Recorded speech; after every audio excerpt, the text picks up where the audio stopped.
Assalamualaikum warahmatullahi wabarakatuh. Apa kabar sahabat Siti Fadilah? Mudah-mudahan Anda semua dalam keadaan yang sehat walafiat dan berbahagia. Dan sehat lahir maupun batin. Sudah lama ya saya tidak hadir pada pertemuan dengan sahabat-sahabat Siti Fadilah. Karena ada sesuatu hal yang saya harus istirahat. Tapi saya nggak sakit, saya tetap sehat. Oke, sekarang kita kembali ke masalah sehari-hari. Akhir-akhir ini saya banyak mendapat pertanyaan dari para sahabat Siti Fadilah. Bu, sebetulnya ini pandemi ataukah sudah endemi? Pertanyaan itu banyak banget. Dan saya juga heran kenapa masyarakat bingung antara pandemik dengan endemik. Walaupun saya tahu bahwa kondisi pandemik dan kondisi endemik itu pasti berbeda. Dan itu semua mempunyai konsekuensi yang sangat berbeda. Dan nampaknya masyarakat kepinginnya kita sudah tidak pandemik lagi. Nah, oke. Barangkali pertanyaan-pertanyaan itu akan saya jawab sekarang. Saya akan menjawab seperti apa yang pernah dikatakan oleh Pak Muhammad Syahril sebagai juru bicara Kemenkes dalam bidang COVID ini. Sahabat Siti Fadilah dimanapun juga Anda berada, ternyata antara pandemik dan endemik itu tidak sederhana. Dan ternyata bukan Pak Menkes atau Pak Presiden yang menentukan apakah kita ini endemik ataukah kita belum endemik. Yang menentukan itu. Nah, kan lucu kan? Ya tapi kenapa kita kok ya mau gitu ya. Tapi ya itulah ketentuan. Tapi kalau menurut saya pada waktu Amerika dan Inggris itu mereka mendeklarasikan dirinya sudah endemik. Ya tidak pandang apapun, pokoknya sudah endemik. Dan dia tidak peduli dengan keputusan-keputusan. Nah, tapi kita mesti menunggu dengan baik. Kita adalah masyarakat yang patuh dan baik dalam menunggu itu. It's okay. Kasihan karena kita menunggu, banyak masyarakat berpikir ada sesuatu, ada udang di balik batu. Kenapa? Pemerintah tidak segera mengatakan bahwa ini sudah endemik. Padahal kalau pandemik masa sih G20 bisa dilaksanakan di Indonesia, sedangkan Indonesia itu masih pandemik. Menurut saya kan nggak mungkin. Jadi sebetulnya pemerintah sebenarnya sudah ingin mengatakan ini endemik. Tapi ternyata ada beberapa syarat dari untuk mengatakan bahwa kita itu endemik. Pak Muhammad Syahril sebagai juru bicara mengatakan bahwa parameter transisi pandemi ke endemik adalah angka reproduction rate nasional, yaitu di bawah angka 1 dan stabil selama 6 bulan. Cakupan vaksinasi dosis kedua mencapai 70% dari populasi. Serta transmisi komunitas berada di level 1. Kita sudah berada di level 1. Transmisi komunitas merupakan adanya penularan di dalam satu kelompok masyarakat secara bersamaan. Menurut panduan, transmisi komunitas itu dibagi dalam beberapa tingkat berdasarkan insiden kasus konfirmasi, jumlah perawatan di rumah sakit, dan angka kematian akibat COVID-19. Kalau parameter angka reproductive transmission community itu di bawah 1, ini menunjukkan bahwa wabah sudah terkendali dan jumlah kasus baru semakin berkurang. Ini saya sebutkan data-data ya, Anda nanti bisa melihat di layar ini.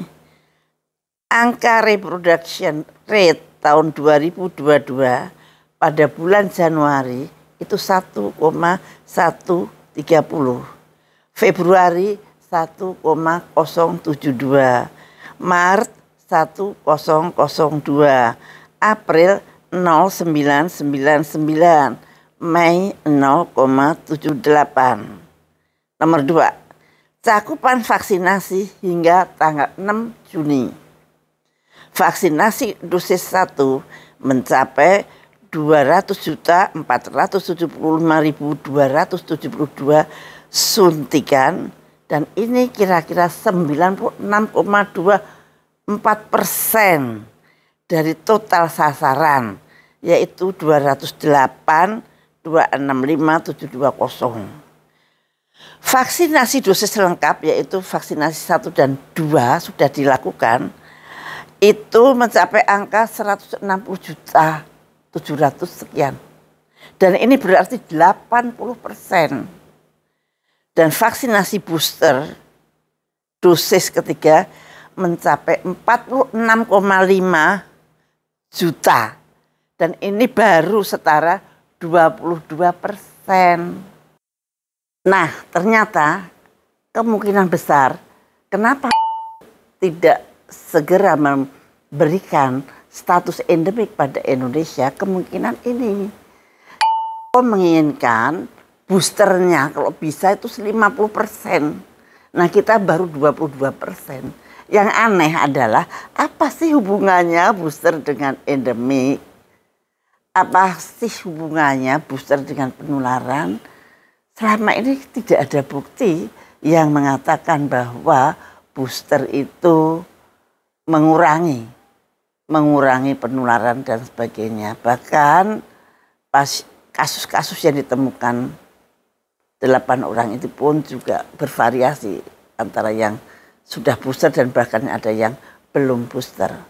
Jadi kita sebetulnya pengen bertanya pada kenapa parameter booster 50% yang harus dicapai.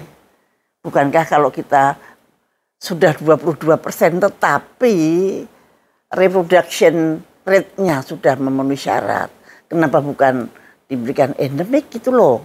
Nah, kalau booster bisa sambil jalan karena booster kita sudah 22,5%.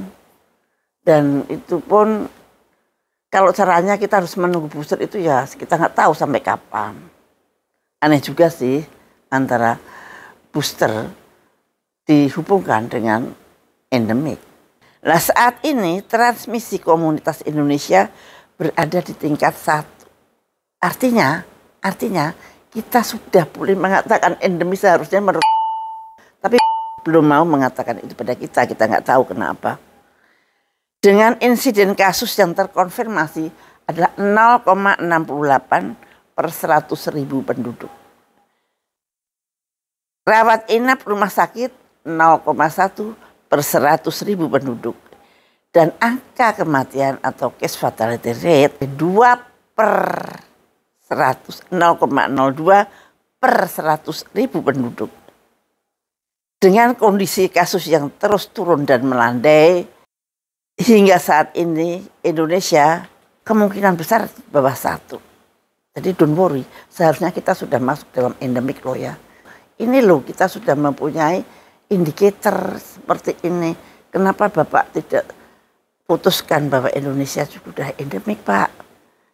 Nah, maka bila kita lihat dari data-data tadi, reproduksi transmission rate di bawah 1 itu, maka per 19 Mei 2022, Mei ya, ini Juni, itu sudah 0,78 di bawah 1.